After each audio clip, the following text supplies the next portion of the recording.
So we've learned about the nature of the Freemasons and Illuminati, and we've learned about their aim to destroy Christianity and monarchies. The question then is, what did they want to replace them with? What kind of society were these enlightened individuals after? What would the new system look like in the secular New World Order they were trying to create? The answer to these questions are found in the writings of the classical Greek philosopher Plato. Plato's beliefs in turn were based on the mysteries as handed down through the Persians and his predecessor Pythagoras. Plato's most famous book is in fact called The Republic, and in this and his other works he has much to say on how a society should be run. The so-called illuminated ones took much inspiration from it for their vision of a new world order. So here are some key ideas from that book. Firstly, Plato believed that society should be divided into a hierarchy of 3 levels: the ruling elite, the auxiliaries, and the workers. It's more like a 2-tier system really, as there is no middle class as such. The middle tier just exists to impose the will of the upper tier on the lower. Plato believed that the average individual was incapable of running his own life, and that they should therefore submit unquestioningly to the ruling elite who, because of their superior and enlightened knowledge, would direct their lives for the greater good. He wrote, "And even in the smallest manner, one should stand under leadership. For example, he should get up or move or wash or take his meals only if he has been told to do so. In a word, he should teach his soul by long habit never to dream of acting independently.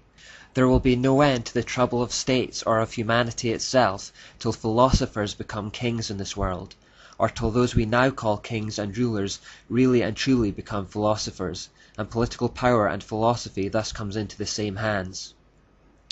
What Plato was effectively describing here was a totalitarian state, a socialistic dictatorship. Plato believed that average men were nothing more than labouring beasts of the field, fit for nothing else but slavery.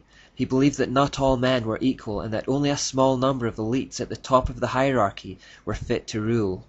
Sound familiar? Those elites were those who were philosophers, i.e., those with the greatest capacity for knowledge. To Plato, it was knowledge that made one man higher than another. Again, I need to emphasize that the middle class is effectively abolished in the system. There's a small top tier that rules and a large bottom tier that is subservient, and then simply a group in the middle to implement it, like the army or police. Look at the economics of the world today and you will notice the middle class gradually being squeezed with higher taxes and greater debt burdens. The elite bankers caused a global financial crisis but were bailed out, and within a couple of years they were operating like nothing had happened, paying out just as large bonuses as ever. The middle class, meanwhile, are left with the tab by way of huge tax increases. During the financial crisis, you will notice that the very wealthy did not have to adjust their lifestyles at all. The gap between rich and poor widened. I won't go into that any further right now, but it is likely that the middle class will eventually be eradicated if they have their way. Plato also says, "We must look for the right kind of rule in 1 or 2 or very few men, whenever such right rule occurs. And these men, whether they rule over willing or unwilling subjects, with or without written laws, and whether they are rich or poor, must exercise their rule in accordance with some art or science. And whether they purge the state for its good by killing or banishing some of the citizens, or make it smaller by sending out colonies somewhere, as bees swarm from the hive, or bring in citizens from elsewhere to make it larger, so long as they act in accordance with science and justice, and preserve and benefit it by making it better than it was, so far as is possible, that must at that time and by such characteristics be declared to be the only right form of government." So chillingly here, Plato believed that those at the top of the hierarchy could manipulate, kill and control human beings as they wished, as long as it was for the greater good. Remember the satanic mantra that the end justifies the means. He states that it doesn't matter whether the masses are willing or unwilling to be ruled, and that they may be justly killed or banished in order to control populations. In Plato's eyes, the individual exists merely for the benefit of the state. They have no intrinsic value of their own. He also suggests that a tyrant is necessary to protect people from themselves. Here is a key statement. "Philosopher kings must take the city and the characters of men as they might a tablet, and first wipe it clean, no easy task, but at any rate you know that this would be the first point of difference from ordinary reformers, that they would refuse to take in hand either individual or state, or to legislate before they either received a clean slate or themselves made it clean. In other words, in order for this new world order of things to be introduced, the former way of things must first be wiped out. They must start with a clean slate. One way of wiping out the old is a kind of brainwashing through propaganda, dominating flows of information. He writes, "Rhetoric is a producer of persuasion for belief, not for instruction in the matter of right and wrong. And so the rhetorician's business is not to instruct a law court or a public meeting in matters of right and wrong, but only to make them believe." So the idea is not to tell people what is truly right and wrong, but only to make them believe what it is you want them to believe in order that they might be best manipulated for your own specific end.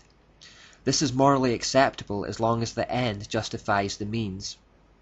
This is compounded when he says, "The profession of those who are greatest in wisdom, who are called orators and lawyers, for they persuade men by the art which they possess, not teaching them, but making them have whatever opinion they like."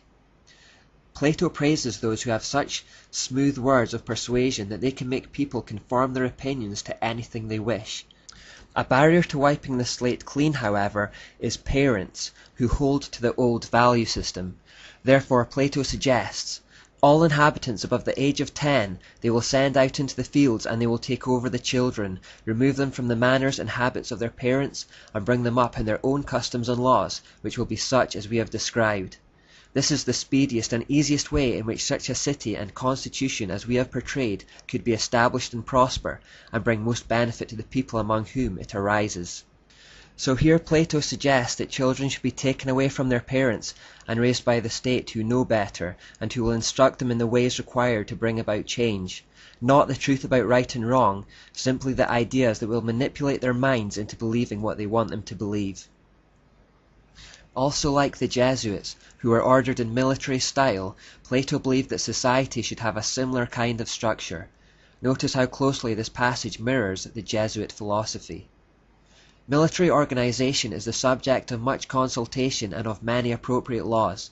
The main principle is this, that nobody, male or female, should ever be left without control, nor should anyone, whether at work or play, grow habituated in mind to acting alone and on his own initiative, but he should live always, both in war and peace, with his eyes fixed constantly on his commander and following his lead, and he should be guided by him even in the smallest details of his actions. For example, to stand at the word of command, and to march, and to exercise, to wash and eat, to wake up at night for sentry duty and dispatch carrying, and in moments of danger to wait for the commander's signal before either pursuing or retreating before an enemy. And in a word, he must instruct his soul by habituation to avoid all thought or idea of doing anything at all apart from the rest of his company, so that the life of all shall be lived en masse and in common, for there is not, nor ever will be, any rule superior to this, or better and more effective in ensuring safety and victory in war. This task of ruling and being ruled by others must be practiced in peace from earliest childhood, but anarchy must be utterly removed from the lives of all mankind. The words of that quotation could easily have come from Ignatius Loyola. Notice that the individual is so heavily de-emphasized, and that it is all about the collective. Plato also believed that because all humans were not equal, there should be a breeding program of the finest, designed to improve the qualities of the human species. Only the best were to procreate. Those humans who it was believed had undesirable traits should not. This is called eugenics. You have in your house hunting dogs and a number of pedigree cocks. Do not some prove better than the rest? Do you then breed from all indiscriminately, or are you careful to breed from the best? And again, do you breed from the youngest or the oldest, or, so far as may be, from those in their prime? And if they are not thus bred, you expect, do you not, that your birds and hounds will greatly degenerate? And what of horses and other animals? Is it otherwise with them? How imperative then is our need of the highest skill in our rulers, if the principle holds also for mankind. The best men must cohabit with the best women in as many cases as possible, and the worst with the worst in the fewest, and that the offspring of the one must be reared and that of the other not, if the flock is to be as perfect as possible. and the way in which all this is brought to pass must be unknown to any but the rulers, if again the herd of guardians is to be as free as possible from dissension. He went even further, suggesting that the offspring of inferior humans should be disposed of like a piece of trash. The offspring of the inferior and any of those of the other sort who are born defective they will properly dispose of in secret, so that no one will know what has become of them. That is the condition of preserving the purity of the guardian's breed. Eugenics is what Adolf Hitler was doing when he tried to establish a master race of blonde-haired, blue-eyed Aryan humans. This process involved trying to eradicate those who he saw as inferior, specifically the Jews. Plato elaborates, saying, "The bride and bridegroom must set their minds to produce for the state children of the greatest possible goodness and beauty." So they are to procreate for just 10 years, at the end of which they are considered too old to produce any more, and are forcibly divorced. If the couple don't agree to do this, then Plato suggests that wardens, partly by threat and partly by admonition, stop them.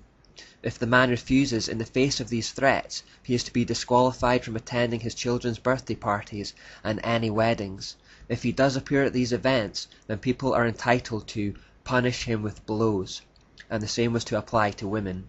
Plato also believed that marriage and the family unit should be completely abolished, saying, "All these women shall be wives in common to all the men, and not one of them shall live privately with any man. The children too should be held in common, so that no parent shall know which is his own offspring, and no child shall know his parent."